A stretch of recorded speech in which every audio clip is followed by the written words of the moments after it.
Hello and welcome back to my channel. If it's your first time on this channel, you're welcome. I am A.H.P. I'm an author and I also do business. Now today's video is basically me welcoming my audience from Canada. I recently noticed that there are people who watch my videos from Canada, and I just wanted to welcome you. So if you do watch my videos from Canada, welcome to the channel, and I hope that the content is beneficial to you. Let me know in the comment section if the if the video is beneficial to you. Okay, now without further ado, I'm also going to be sharing with you the 10 traditional basically 10 must try Canadian food. Okay, 10 food that you must try, Canadian food that you must try. So but before I do that, you are also able to request videos for the Canadian series, which will be filmed in 2022. Okay, because right now we are in the last days of December 2021. All right, and so yeah, let me know in the comment section the videos that you'd like to see, whether it's the fashion in Canada or the Canadian food, or the business in Canada, or the arts and entertainment in Canada, or real life issues within Canada. Let me know in the comment section. Okay, and I'll be more than happy to film around that. But I've got my laptop here, and so without further ado, let us go into the sharing of the 10 Canadian food that you must try. Okay, number one is poutine, which is spelled Poutine. Okay, and it looks like this. And it looks like that. Okay, one of the many culinary gems to come out of French Canada, poutine is perhaps one of the most outlandish and definitive Canadian dishes. Several small towns in Quebec claim to have invented this celebrated dish or side dish, and it's said to be dated back to the 1950s. A real poutine uses peppery, meat-based gravy and squeaky cuts on fries. Okay, so it's basically gravy on fries, chips basically. Okay, you can find it in any Canadian diner with fries on the menu, including big chains like McDonald's, national franchises like Smoked Poutineery serve up just about any protein or vegetable in variations on the calorie-heavy dish. If you're up to a real celebration, there are also annual poutine festival in cities across the country. Poutine's Canadian origins may be common knowledge, but would you believe these 20 things were invented in Canada too? I'm not going to tell you the 20 things that were invented in Canada too. Number 2 is Canadian bacon, which looks like that. Okay, now I like bacon. Okay, I enjoy bacon, especially for breakfast or lunch in a sandwich. Okay, what's known in our country as pea meal bacon is branded as Canadian bacon just about everywhere else. And like traditional bacon, which comes from the pig's belly, Canadian bacon is lean pork loin that's been brined and rolled in cornmeal. Oh, okay. During the turn of the century, Canada would export its pork to England, which was experiencing a shortage. Okay, so we had a shortage of pork. Okay, didn't know that. At the time, it was rolled in yellow peas for preservation, though over the years that switched to cornmeal. Want to cook bacon like a true Canuck? Avoid these mistakes everyone makes when cooking bacon. Okay, I'm not going to tell you the mistakes to avoid, unless, of course, I tried it. Okay, where to eat it? You can find it at Carousel Bakery in Toronto's St. Lawrence Market. It is world renowned for its Canadian bacon sandwiches, though they insist on calling them world famous pea meal bacon sandwiches. Okay. Number 3 is this. Okay. And yes, that's a drink. It's Caesar. Okay, it's a cocktail. It's Caesar. Invented in 1969 by Calgary restaurant manager Walter Schell, this cocktail took off to become enormously popular from there. Clamato maker Mott's claims more than 350 million Caesars are sold every year. Its key ingredients are Clamato juice, vodka, Worcester, and a salted rim.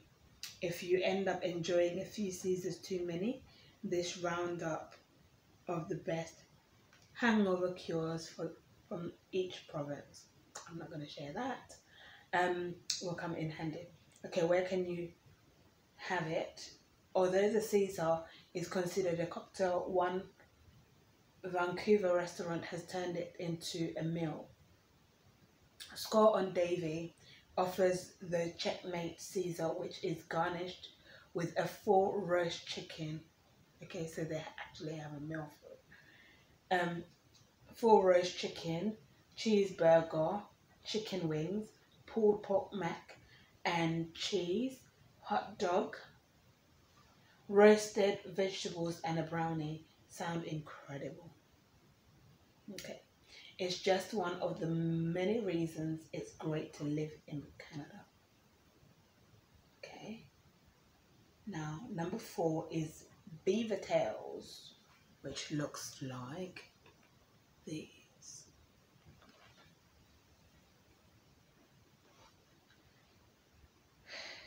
Okay. What's essentially a flattened donut without a hole? Beaver tails are heralded as a quintessential Canadian dish, but it wasn't until 1978 that he started.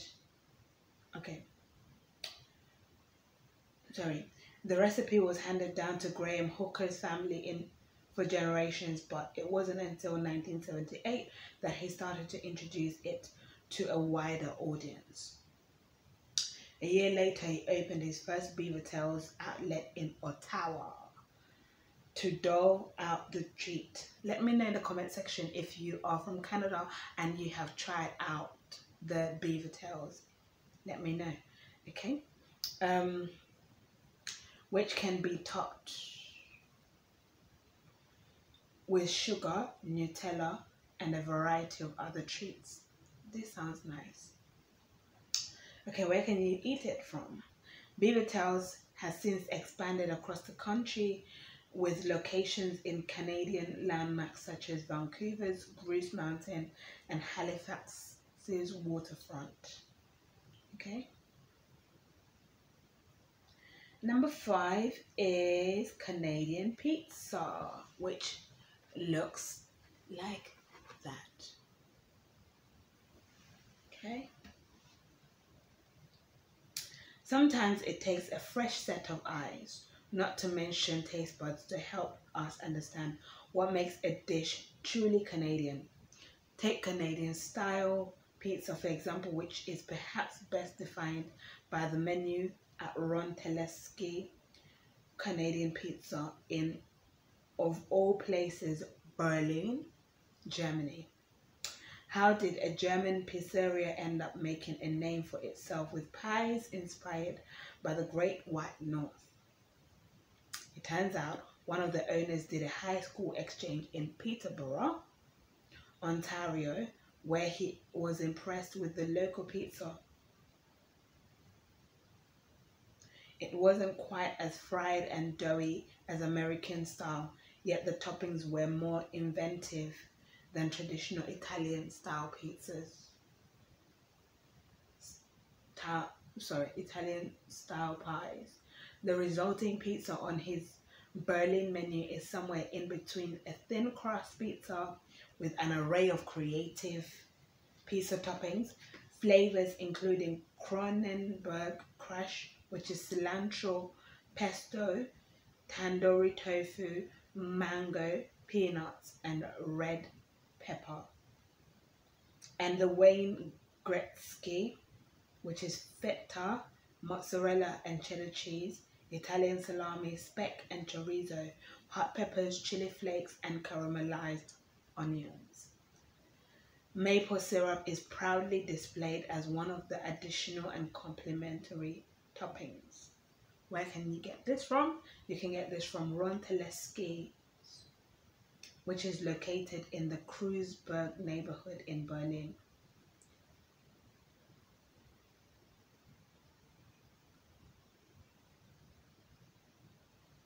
Okay, number 6 is butter tarts, which look like these. They look scrumptious. Okay, the origins of this rich, delectable, and quintessentially Canadian dish can be traced back to the late 19th century, consisting of a delicate, crumbly crust and a cream center made of a butter, sugar, and egg mixture. There is constant debate over whether raisins should be added to the mix. Okay, more fascinating facts about the humble butter tarts. Okay, Mary Williamson, a retired fine arts librarian at York University in Toronto, traced the earliest mention of the butter tart recipe to 1900 in the Royal Victoria Cookbook. Margaret MacLeod's recipe for filling tarts is the first documented recipe and called for 1 cup of sugar, a half a cup butter, 2 eggs, and a cup of currants. By mid-century, Eaton's department store in Toronto included a butter tart in its boxed picnic lunches. Okay, where can you eat this from? Most coffee shops and bakeries will have them on hand, but it's worth making a trip to Ontario, the birthplace of the butter tart, if you want to get serious about this sweet treat. In Toronto, the Baker sisters are renowned for their Maple Key Tart Company. Butter tarts a must-buy on any Saturday morning stroll through the evergreen Brickworks Farmers Market in rural Kenilworth, Ontario. You will find the Butter Tart Trail, a string of 18 bakeries which sell the prized pastries.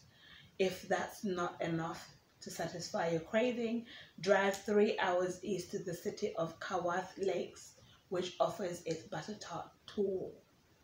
Okay, discover the historical places in Canada that you need to visit. Okay, so number 7 is Nanaimo bars. Nanaimo bars, which look like this. Now this looks familiar. It looks like something I've tried before. Let's see. This rich layered dessert bar is made of crumb mixture, vanilla flavored butter icing, and melted chocolate. Its exact origin has never been confirmed, though in 1952, a recipe for chocolate square can be found in the book called Ladies Auxiliary to the Nanaimo General Hospital. A year later, a cookbook was published with what's believed to be the first recipe under the name Nanaimo. Where can you eat this? In your own home. Okay, so you can make it at home. In 1985, the year I was born, the mayor of Nanaimo held a competition in hopes of finding the best, most definitive Nanaimo bar recipe. Joyce Hardcastle's won, and her recipe can be found in the city's website. Okay, number 8 is this split pea soup. Now I'll most likely try split pea soup because I think I've got some split peas in my pantry.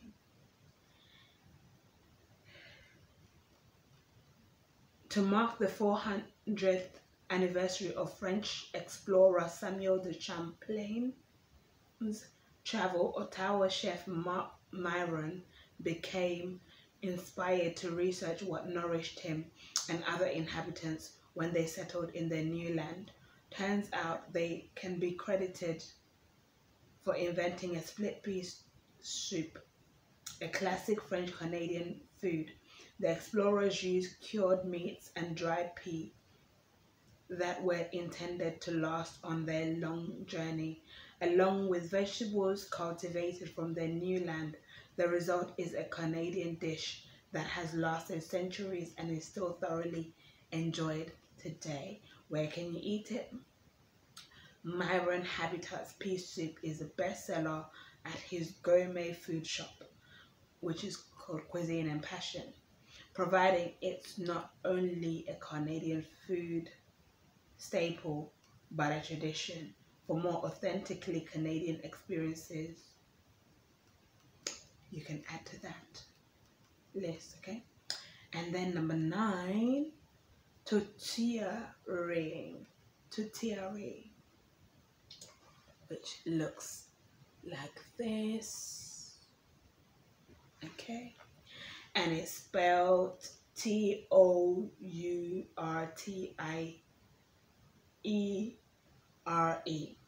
Here's a deep-rooted French Canadian food that dates back to as early as 1600.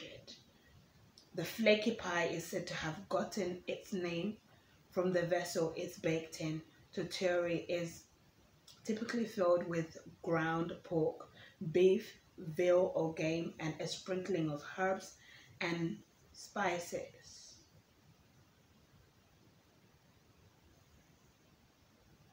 Okay, I might try this actually, because we do have minced beef and minced pork. Oh, okay. And a sprinkling of herbs and spices. Though in some coastal towns, ground fish is used. The hearty meal is most commonly consumed at Christmas and New Year's. Okay, so this is the perfect time for it. Let me know in the comment section if you are from Canada and you've tried this during this season, okay? Christmas period, or if you're gonna try it in the New Year for your New Year celebration, okay? Though Quebec grocery stores keep it stocked year round. Okay, where can you eat it from? One spot that's famous for its charcuterie is Enchant Canadians in Quebec City. The restaurant is renowned for specializing in traditional Quebecois culinary treats, with tortilla at the top of their list. Number 10. You wouldn't believe what number 10 is. It's not actually a meal, but it's something that we all use a lot, or some of us, should I say. Ketchup. Ketchup. Okay? Ketchup on everything. While it's not so much a dish as it is a condiment, there is still something inherently Canadian about ketchup. Of course, there are ketchup chips, a winning snack here, but completely unheard of stateside. The same goes with slathering ketchup on craft dinner, another favorite dish in Canada, and grilled cheese dipped in ketchup. Okay, chips and ketchup I would eat, but cheese and ketchup, grilled cheese and ketchup, it might surprise you. Okay, the latter is such a popular pairing that it was chosen as a winning flavor by Lay's after they asked customers to come up with a new potato chip flavor combination. Where can you eat it from? At your own dinner table. Okay, so you can just make some ketchup or get some ketchup and you can use it on everything. Guess what? My brother used to eat ketchup with eggs. Okay? Egg sandwich, and he'll put ketchup on it and he'll eat it. And I thought it was weird until I tried it. It's nice. But then you have some children who eat rice with meat and ketchup. Yeah, some children have ketchup on everything. Okay, on all their meals. That is it. It brings us to the end of this video. Okay, let me know your video requests for the Canada series in the comment section, and I shall see you guys in the next video. Bye.